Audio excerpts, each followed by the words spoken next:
मैं महराज मलिक को सलूट करूं, महराज मलिक को सलूट करूं। कारण है, क्या वजह है, या आपको कोई इंसान यूज कर रहा है कि महराज मलिक के खिलाफ आप जो है वो बोलो? ये झूठ की वजह से हमारी आवाम दर बदर की ठोकरें खा रही है जी। उनकी किसी दफ्तर में कोई सुनवाई नहीं हो रही है। वो वन मैन आर्मी खुद कानून बना है महराज मलिक। घर पे आप गुंडागर्दी करने पे उतर आए।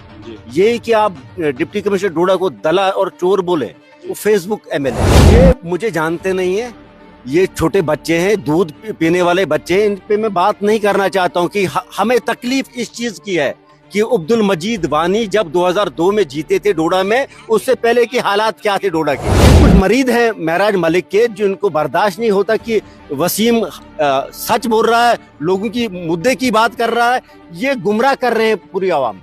मैं माहौल खराब नहीं करना चाहता हूँ, न मेरी वो सोच है।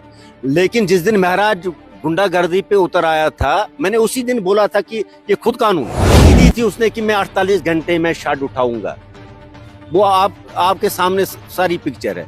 मैं महराज मलिक को आज भी कहता हूँ, अगर वो 48 दिन में भी उस शॉट को उठाएंगे, फेंकेंगे, मैं उनको सलूट करूंगा। बहुत गालियां पड़ रही हैं, मैं तो खुश होता हूँ। कमेंट सेशन में सिर्फ गालियां आती हैं। आपको क्या लगता है इसको? मैं बहुत खुश होता हूँ कि ये मरीज जो है महराज मलिक के, जिनको दीन दुनिया की समझ नहीं है, इनको मैं बताना चाहता हूँ, जितनी गालियां दे सकते हो दे दो, लेकिन 1 साल के बाद आप भी गालियां मारोगे महराज मलिक, आप भी नारे मारोगे महराज। ऑन कैमरा कह रहे हो? मैं ऑन कैमरा कह रहा हूँ। मैंने हम आपका रिकॉर्ड रखेंगे, बिल्कुल वो भी सुनाएंगे। जनाबे मोहतरम, आप सारा रिकॉर्ड रखिए, हम वो बात नहीं करेंगे जो कल माफिया मांगनी पड़ेंगे। अभी हम जम्मू संभाग के डिस्ट्रिक्ट डोडा में है। लगातार आप देख रहे हैं किस तरीके से डिस्ट्रिक्ट डोडा की बात करें तो कंट्रोवर्सीज जो है लगातार एक पे एक कंट्रोवर्सीज जो यहाँ पर देखने को मिल रही है। सबसे पहले महराज मलिक वर्सेस शाहिद मलिक, उसके बाद महराज मलिक वर्सेस वसीम राजा जो डीपीएपी के लीडर हैं। लगातार जो है उन पे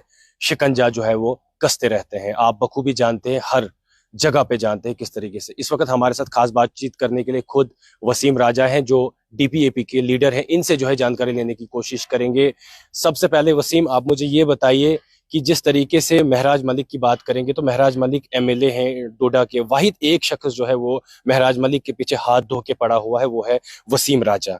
क्या कारण है, क्या वजह है, या आपको कोई इंसान यूज कर रहा है कि महराज मलिक के खिलाफ आप जो है वो बोलो? देखो, मैं सबसे पहले आपका शुक्रिया अदा करना चाहता हूँ। उसके बाद जो आपने बताया कि आप हाथ धो के पीछे पड़े जी, मुझे जाती कोई मसला नहीं है महराज मलिक के साथ जी। लेकिन जहां तक उसके झूठ की वजह से हमारी आवाम दर बदर की ठोकरें खा रही है जी। उनकी किसी दफ्तर में कोई सुनवाई नहीं हो रही है।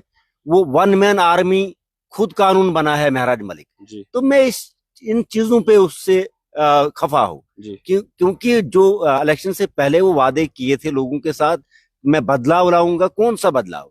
यही कि घंटाघर पे आप गुंडागर्दी करने पे उतर आए। ये कि आप डिप्टी कमिश्नर डोडा को दला और चोर बोले, ये कहां तक ठीक है? मैं आपको ही पूछता हूँ इरफान भाई। लेकिन जो गरीब लोगों के मुद्दे हैं उन पे तो कभी बात ही नहीं की। जब भी आया डोडा में तो उसने लोग इंतजार करते हैं कि एमएलए कब आएगा तो हमारे मसले मसाइल हल होंगे, लेकिन उसमें उसका उल्ट होता है कि जैसे वो आता है कोई ड्रामा मचा के रखता है तो लोगों को गुमराह करता है उधर के लिए। आपके कहने का मतलब है कि महराज मलिक सिर्फ यहाँ पर लोगों को गुमराह करते हैं? बिल्कुल। मैं आपको बताऊं कि उसकी वो खाली फेसबुक लाइव, वो फेसबुक एमएलए है। मैं पहले दिन से कह रहा हूं कि बाकी तो अभी तक हमारे डोडा कॉन्स्टिट्यूंसी में कोई काम नहीं हुआ उनकी। 3 महीने से ज्यादा सरकार को हुए और सरकार का हिस्सा भी है महराज मलिक। आप बताओ मुझे कि कौन सी बात की महराज मलिक ने? बेरोजगार नौजवान हमारे दरबदर हैं, इस वक्त मजदूरी करते हैं डिग्री करके, उनकी बात की? जो स्मार्ट मीटर लग रहे हैं डोडा में आज, हर जगह लग रहे हैं, तो इस पे बात की? जो गरीब लोगों के मुद्दे और मसले हैं उन पे तो पहले तो इन लोगों ने, पूरी सरकार ने, जम्मू कश्मीर की जो सरकार उमर साहब की है, इन्होंने झूठ बोल के लोगों के जज्बातों के साथ खेल के सरकार बनाई। अगर लोगों ने उनको मैंडेट दिया तो, लेकिन अभी तक कोई बात नहीं बेरोजगारों की। परसों आप देखें कि एसपीओ के साथ ड्रामा कर दिया। उमर साहब के ट्विटर हैंडल पे आता है कि एसपीओ की सैलरी हम बढ़ा रहे हैं, ये कर रहे हैं, और आधे घंटे के बाद वो सारा गायब। ये कहाँ तक मजाकबाजी चलेगी हमारे लोगों के साथ, जम्मू कश्मीर की आवाम के साथ, हमारे खित्ते चिनाब के लोगों के साथ। इस पे महराज मलिक भी सोया है और अपोजिशन बीजेपी है।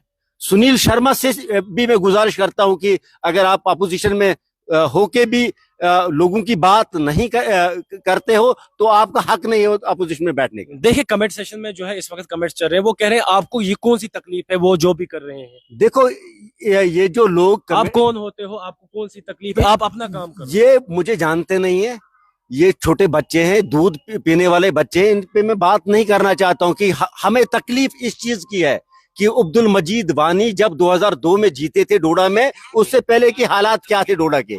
लेकिन 2002 से 2014 तक जो हमने काम किए, जो गरीब आवाम के लिए मजीद साहब ने काम किया, हमारी सरकार ने काम किए, हम वही चाहते हैं कि वैसा ही काम इन लोगों के लिए हो। ये कुछ मरीज है महराज मलिक के जिनको बर्दाश्त नहीं होता कि वसीम सच बोल रहा है, लोगों की मुद्दे की बात कर रहा है, ये गुमराह कर रहे हैं पूरी आवाम को।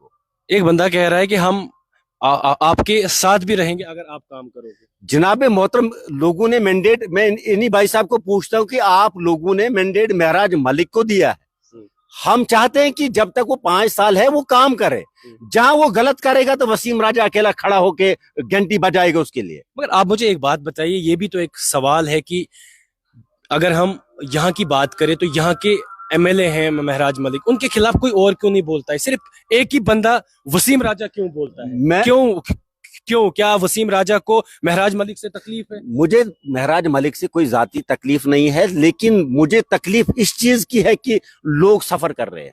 आप अंदाजा लगाए कि मुझे लगता है 1-2 महीने के बाद पानी का टैक्स भी देना पड़ेगा लोगों को। इस पे क्यों नहीं बात करते? इसीलिए हमने भेजा इनको, गुंडागर्दी के लिए तो भेजा हमने असेंबली में उनको।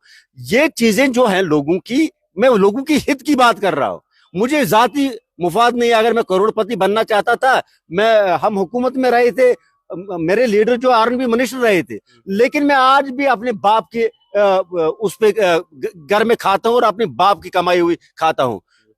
तो यही तकलीफ है मुझे, बाकी मुझे कोई मसला नहीं जाती महराज मलिक के साथ। लोग काफी सपोर्ट करते हैं, आवाम सपोर्ट करती है महराज मलिक को, उनके काम करने का अंदाजा उनको ये पसंद आता है, तो फिर आपका क्या मसला? एक तबका जो है, जो पैदा भी नहीं हुए थे 2002 में, 2014 तक वो दूध पीते थे, उनको तकलीफ होती है मेरी, क्योंकि उनको पता नहीं था कि 2002 से पहले क्या माहौल था डोडा का।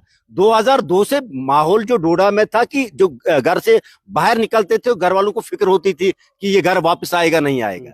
एक ही डिमांड थी अब्दुल मजीद वानी साहब से लोगों की कि हमें मारदार से बचाओ। लेकिन जब हुकूमत में मजीद साहब आए और हुकूमत ने ये काम किए तो एक राहत मिली डोडा के लोगों को। हमने नौकरियां भी दी, हमारे दौर में 10वीं पास लड़के टीचर लगे, आरटी लगे। लेकिन आज कोई बात करता है? महराज ने कभी बात की जो जेआरएस लगे हमारे, जो बेचारे 5 या 10 हजार तनख्वाह लेते हैं, उनकी बात की? जो एनवाईसी के 2500 तनख्वाह लेते हैं उनकी बात की? जो हमारे डेली वेजर पीएचई में है, आरएनबी में है, उनकी बात की? मुझे तकलीफ होती कि कितना झूठ बोलोगे, कितना ड्रामा करोगे आप लोगों के साथ। मुझे इस चीज की तकलीफ, अगर ये बात करेंगे, ये लोगों के मसले हल करेंगे, मैं इनकी भी तारीफ करूंगा। वसीम भाई, मैंने आपकी एक और जो है वीडियो देखी, उसमें आप ये कहते हैं कि महराज मलिक ने कहा था कि अगर उसमें दम है, उन्होंने कहा था कि 48 घंटे में जो है शर्ट को उठाया जाएगा। उसके बाद जी है अब इतना टाइम हो गया वो शर्ट को नहीं उठाए। आप क्या डोडा का माहौल खराब कराना चाहते हो? मैं माहौल खराब नहीं करना चाहता हूं, न मेरी वो सोच है। लेकिन जिस दिन महराज गुंडागर्दी पे उतर आया था, मैंने उसी दिन बोला था कि ये खुद कानून है। पुलिस किस लिए बैठी हुई है? एडमिनिस्ट्रेशन किस लिए बैठी है? अगर महराज के साथ किसी ने ज्यादती की थी तो कानून है ना उसके लिए। लेकिन और धमकी दी थी उसने कि मैं 48 घंटे में शर्ट उठाऊंगा। वो आपके सामने सारी पिक्चर है। मैं महराज मलिक को आज भी कहता हूं, अगर वो 48 दिन में भी उस शर्ट को उठाएंगे, फेंकेंगे, मैं उनको सलूट करूंगा। अब मुझे बताइए, अगर आपको आवाम मौका देगी, किस तरीके से आप यहाँ पर काम करेंगे? जनाब, मेरा जो गरीब तबका जो है, जो नीचे कुचला हुआ तबका है, मैं उनकी आवाज बन के हमेशा काम करूंगा और डोडा में डेरा लगाऊंगा। अच्छा। अपनी कॉन्स्टिट्यूंसी में डेरा लगाऊंगा जब तक ना एसएमजी का सेशन होगा। लेकिन लोगों के काम करके रहूंगा, चाहे मैं अकेला भी रहूं, सरकार के बाहर भी रहूं, और लोग मुझे मौका देंगे, लोगों के लिए मैं दिन रात काम करूंगा। आपको लगता है कि आप काम करते हैं, आप काम करेंगे? महराज मलिक को इतना टाइम हुआ, उन्होंने कितना काम किया यहाँ? मुझे क्या लगता है? मुझे तो कुछ नजर नहीं आता है। जब हम सरकार में थे, जब अब्दुल मजीद वानी साहब एमएलए थे, तो आप देखिए कि तमाम पहाड़ियां चीरी हुई हैं, रोडें बनी हुई हैं। आप हर जगह देखिए स्कूल बने हुए हमारे दौर के। आप ये देखिए कि तहसीलें, ब्लॉक, कितने काम में गिनूं इस वक्त, आंगनवाड़ियां, हमारे कितने नौजवान बच्चे उस दिन उस दौर में आबाद हुए थे। लेकिन ये सिस्टम जो चल रहा है, ये सरासर झूठा चल रहा है। और पूरी जो सरकार है इस वक्त जम्मू कश्मीर की, और अपोजिशन भी, ये सोए हुए हैं, खाली प्रोटोकॉल का मजा ले रहे हैं, दिल्ली जाके, जम्मू जाके, कश्मीर जाके। देखिए, आज हमारे आपको बुलाने का यही मकसद था कि जिस तरीके से लगातार आप कंट्रोवर्सीज में आ रहे हैं, लोगों की तरफ से आप पे जो है वो कड़ा निशाना दिया जा रहा है, बहुत गालियां पड़ रही हैं आपको। मैं तो खुश होता हूँ, कमेंट सेशन में सिर्फ गालियां आती हैं। आपको क्या लगता है इसको? मैं बहुत खुश होता हूं कि ये मरीज जो है महराज मलिक के, जिनको दीन दुनिया की समझ नहीं है, इनको मैं बताना चाहता हूं, जितनी गालियां दे सकते हो दे दो, लेकिन 1 साल के बाद आप भी गालियां मारोगे महराज मलिक को, आप भी नारे मारोगे महराज। ऑन कैमरा कह रहे हो? मैं ऑन कैमरा कह रहा हूँ। मैंने, हम आपका रिकॉर्ड रखेंगे, बिल्कुल, आपका वो भी सुनाएंगे। जनाबे मोहतरम, आप सारा रिकॉर्ड रखिए, हम वो बात नहीं करेंगे जो कल माफिया मांगनी पड़ेंगे, हम वही बात करेंगे जो जायज होगी। मैंने आज से पहले जब पहली बार इंटरव्यू दिया था महराज मलिक के खिलाफ, 599 कमेंट आए थे, सारे मेरे खिलाफ थे। लेकिन आज लोगों को समझ आ रही है, मैंने ये भी उस दिन बताया था कि आने वाले वक्त में महराज के खिलाफ नारे लगेंगे। तो मैंने 6 महीने का टाइम दिया था, 1.5 महीने के अंदर अंदर ये शुरू हुआ था पूरे उसकी कॉन्स्टिट्यूंसी में। आपको लगता है कि आप अपनी जगह बिल्कुल सही? मैं बिल्कुल ठीक हूँ। मुझे नींद नहीं आती है जब लोग मुझे फोन करते हैं कि वसीम साहब, हमारा मकान काटा गया, हमें वो जो हमने स्कीम लाई थी, गुलाम नबी आजाद साहब ने स्कीम लाई थी, तो वो आज उनको हाजिरियां भी 100 दिन की नहीं मिलती है। आप अंदाजा लगाए, रात को कोई फोन कर रहा था, मैं किसी डिबेट में था, बोलते 117 रुपए दे रहे हैं। मैं वही चीज बोल रहा हूँ कि जिन लोगों को हमने बहुत आगे लाया था, वो आज 10 साल पीछे हो जाएंगे 5 साल के अरसे के में। आज महराज मलिक दिल्ली के अंदर कैंपेन कर रहे हैं, किस तरीके से उस चीज को देखते हैं? जनाब, घर में लोग रो रहे हैं, अपने इलाके में लोग रो रहे हैं, तड़फ रहे हैं कि हमारे काम होते। तो आप दिल्ली में जाके या मुंबई में जाके या सऊदी अरब में जाके क्या फायदा जब लोगों के काम नहीं करोगे? आपको लोगों ने इधर के लिए चुना था, डोडा के लिए, दिल्ली के लिए नहीं चुना था आपको। जब दिल्ली का वक्त आएगा तो वो देखेंगे।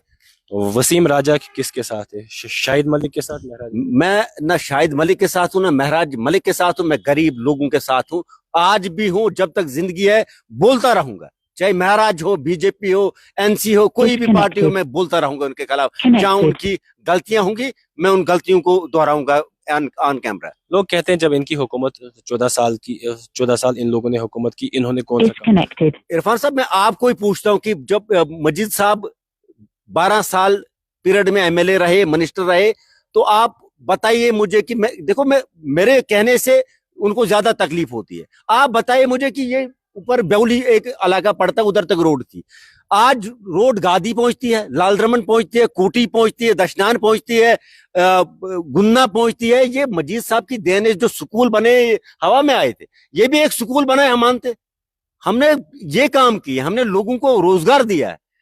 लेकिन आज अंधेरा लग रहा है मुझे पूरे डोडा कॉन्स्टिट्यूंसी में।